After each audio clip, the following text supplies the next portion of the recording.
Hola, soy el doctor Maximiliano Gómez, especialista en alergia e inmunología, y vamos a presentar este tema para Ganoa, muy honrado y feliz de participar en esta iniciativa de la doctora Anne Stock. Vamos a ver el siguiente tema. Vamos a iniciar revisando el rol de la inmunoglobulina E en la alergia y en el asma puntualmente. Acá tenemos esta molécula de IgE, que es uno de los 5 isotipos de inmunoglobulinas en el ser humano, que se pega a sus receptores específicos en la membrana de los mastocitos, y cuando dos moléculas contiguas son estimuladas por un alergeno, en este caso un ácaro, al cual el paciente es sensible, esto genera la degranulación mastocitaria de mediadores preformados y neoformados, dentro de los cuales y de los más importantes está la histamina, también leucotrienos, prostaglandinas, que justifican los síntomas que manifiesta el paciente con manifestaciones alérgicas y con el inicio de los síntomas de asma también. ¿Cómo es este mecanismo en sí mismo? Acá tenemos que inicia por la parte baja el mecanismo de sensibilización, en el cual las células dendríticas, captando un antígeno o un alergeno, una sustancia que es inocua pero que provoca una reacción inmune,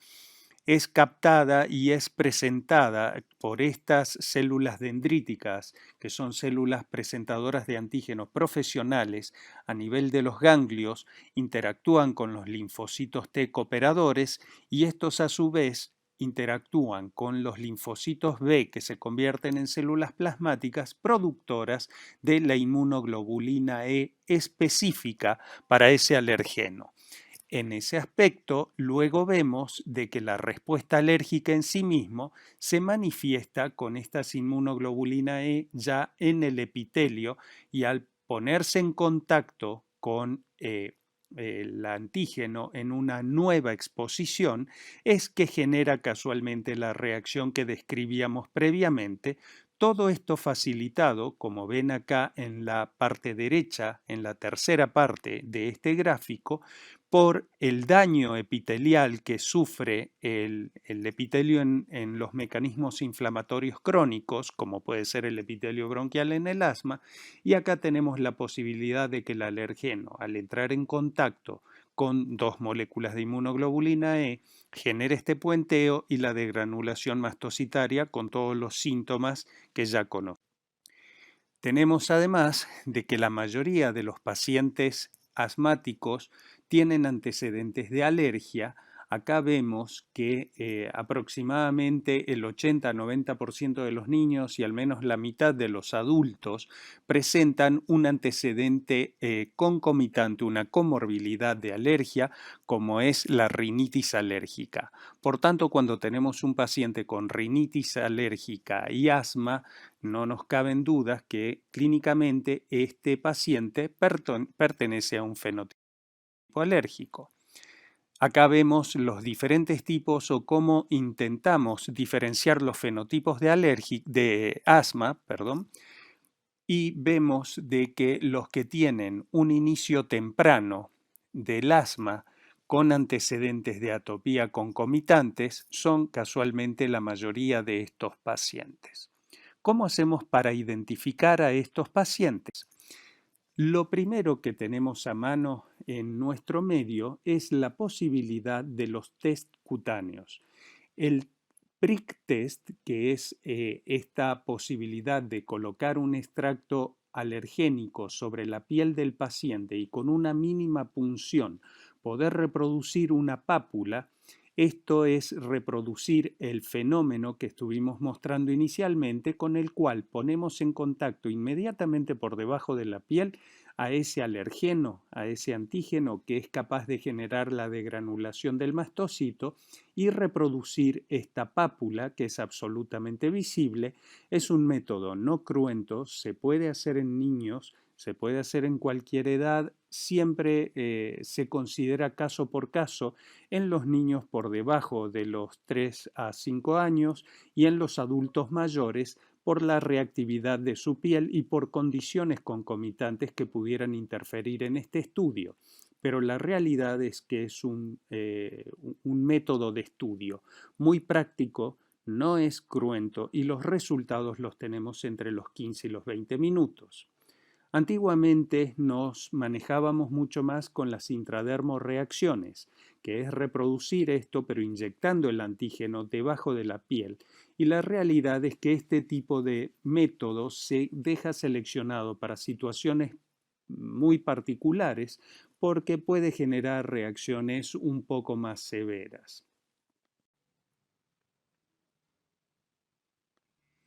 Y cuando queremos evaluar con precisión cuáles son los factores ambientales o alergenos que pueden producir una reacción de asma, una broncoconstricción inducida por la exposición a este antígeno, se dispone de cámaras ambientales en las cuales en esa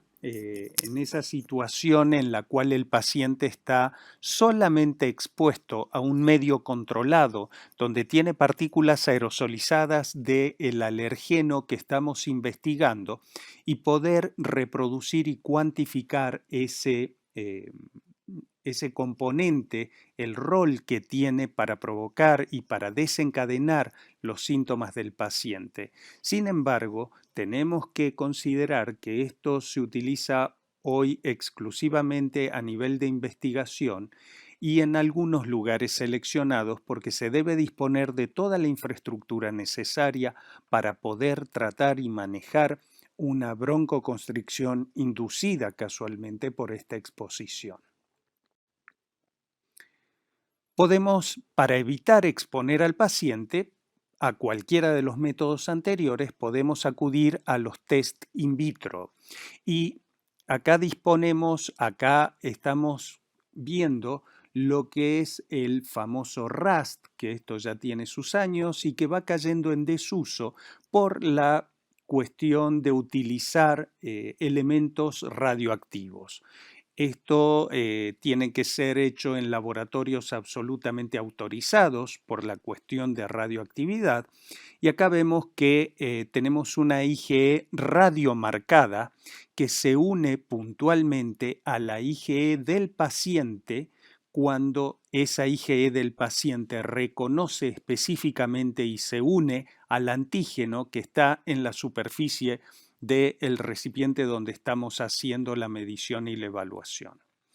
Por esta limitación de la radioactividad es que ha cobrado mucho más notoriedad la prueba de ELISA, en la cual en lugar de utilizar un radioisótopo se utilizan enzimas y con el mismo fundamento, cuando el anticuerpo, la IgE específica del paciente se une a esto, pues logra activar y generar un cambio enzimático que modifica el color. Esto es semi-cuantitativo porque se mide casualmente por luminosidad, la posibilidad de cambiar el color del sustrato. Entonces, de esa forma se mide de manera óptica cuál es la positividad del estudio. Y lo más nuevo que disponemos actualmente es del diagnóstico molecular, en el cual nosotros tenemos la posibilidad de identificar no solamente al alergeno, sino el componente alergénico, una estructura que puede provocar una sensibilización en el paciente, pero de diferentes maneras, y la ventaja de poder identificar cada uno de estos es que nos orienta a los alergólogos para poder decidir la inmunoterapia desensibilizante con los alergenos absolutamente bien identificados. Esto también nos permite conocer en situaciones en las cuales no estaría indicada la inmunoterapia por ser reacciones cruzadas entre diferentes alergenos. Entonces, esto es lo que viene a futuro, lo que nos va a permitir identificar casualmente qué podemos, qué no podemos utilizar como tratamiento, como terapéutica, basado en el perfil de sensibilidad del paciente. Los mensajes finales para esta presentación es que necesitamos confirmar cuál es el rol de la inmunoglobulina E en el asma, pero no solamente por estos medios que estuvimos describiendo, sino su correlación clínica, que es fundamental, y la necesidad de conocer esta IgE específica para poder mejor manejar el paciente y poder ver su pronóstico. Además, tenemos con esta posibilidad un manejo interdisciplinario porque colaboramos con los neumonólogos en el aspecto alergénico, en el rol de la alergia en este paciente, y esto siempre va a ser en beneficio del paciente. Muchas gracias.